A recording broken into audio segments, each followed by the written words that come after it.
what corporate boards need to decide before the mid-year window closes. Boards are not short on information right now.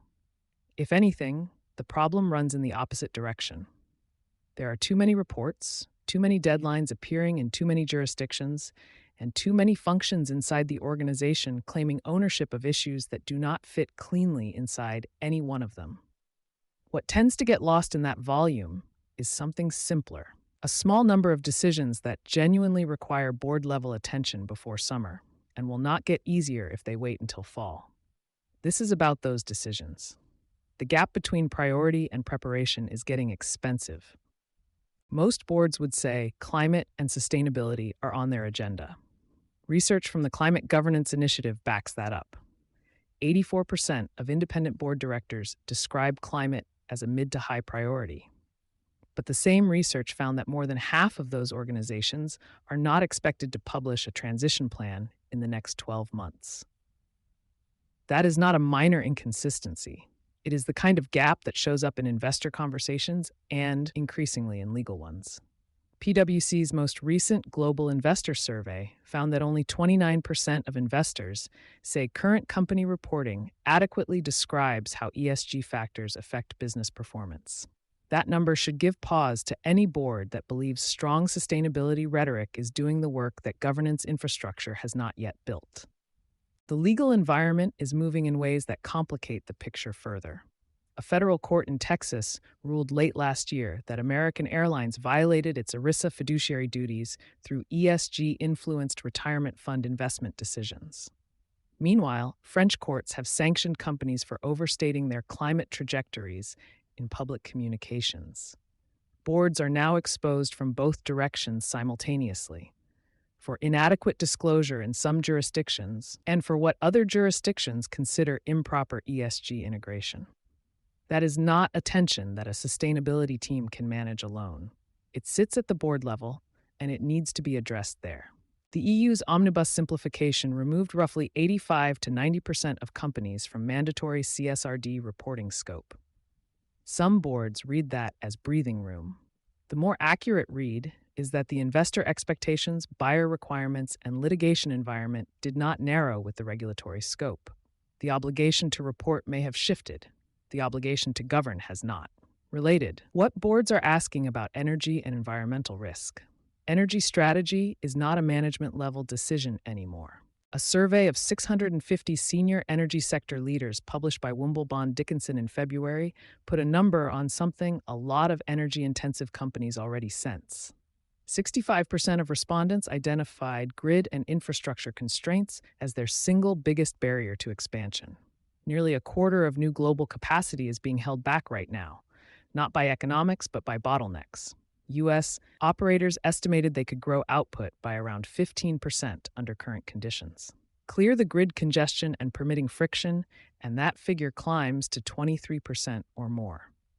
For boards, that gap is worth understanding because it reframes what energy strategy actually means in 2026. It is not just about cost.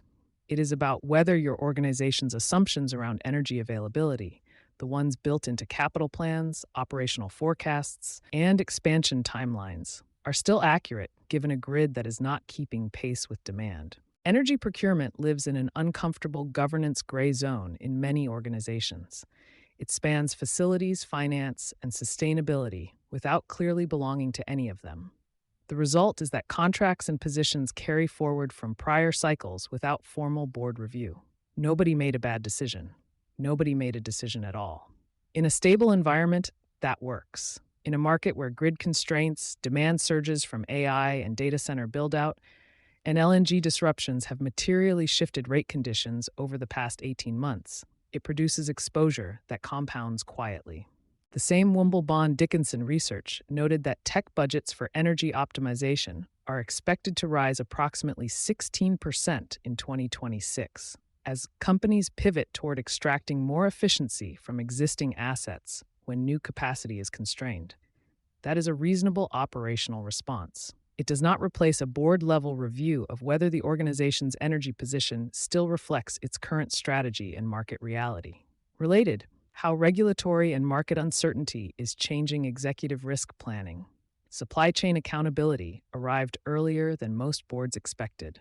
The language around supply chain due diligence has been forward-looking for years. Prepare now, comply later, build systems in advance of enforcement. That framing is outdated. Carbon requirements and forced labor documentation are already showing up in commercial tenders and supplier contracts before most organizations have the Scope 3 data or the governance structures to respond to them properly. For boards, this is a different kind of accountability than regulatory compliance. A missed filing has a deadline and a penalty. A commercial relationship that requires emissions documentation your procurement function cannot produce is a revenue conversation. Those two things feel very different inside a boardroom, and the second one is arriving faster. On the regulatory side, the EU's CSDDD timeline has shifted but not disappeared. Member states were originally required to transpose the directive into national law by July 26, 2026. Under the EU's omnibus proposals, that transposition deadline has been extended by 1 year to July 26, 2027.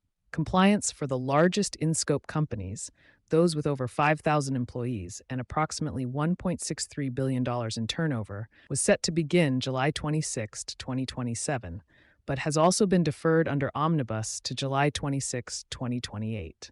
Mid-tier companies above 3,000 employees and approximately $978 million in turnover follow in 2028, with the remaining in-scope companies above 1,000 employees and approximately $489 million in turnover reaching full compliance by July 26, 2029. The extended timelines are real, but boards that interpret them as permission to wait are misreading what the work actually requires. Building compliant supply chain due diligence systems, mapping value chains, engaging suppliers, establishing grievance mechanisms, formalizing governance, takes considerably longer than the gap between now and 2028 suggests. The organizations that arrive at those deadlines prepared will be the ones that started the internal work well before the calendar required them to. What needs to happen before summer? August 10th is the first California SB 253 GHG reporting compliance date. Most legal analysts expect another challenge to the enforcement timeline, but CARB has continued publishing guidance and holding workshops as if the date will hold. Companies preparing for it are building exactly the kind of data infrastructure, internal controls, and cross-functional governance that every subsequent reporting obligation and every major buyer emissions request will also require. That work has value beyond one deadline. Summer is also when capital budget decisions for the back half of the year lock in and energy procurement contract cycles close. Board meeting cadences before September are limited. The items that do not make it onto the agenda before summer tend not to get addressed until the planning cycle that follows. 3 questions worth formally putting in front of your board before that window closes. Has your ESG disclosure posture been reviewed by legal and finance together against current compliance timelines, not just summarized by the sustainability team? Does your energy procurement position reflect a deliberate board-level decision, or did it carry forward from a prior cycle without formal review? Does your supply chain governance structure have the visibility and documentation depth to cover what your largest buyers are already requiring in contracts being negotiated today? The organizations that work through those questions before August are not doing more than everyone else. They are simply recognizing that the window closes on its own schedule, regardless of whether the decisions have been made inside it. You've been listening to Sustainability Soundbites by Environment and Energy Leader. For partnership opportunities, please reach out to our team.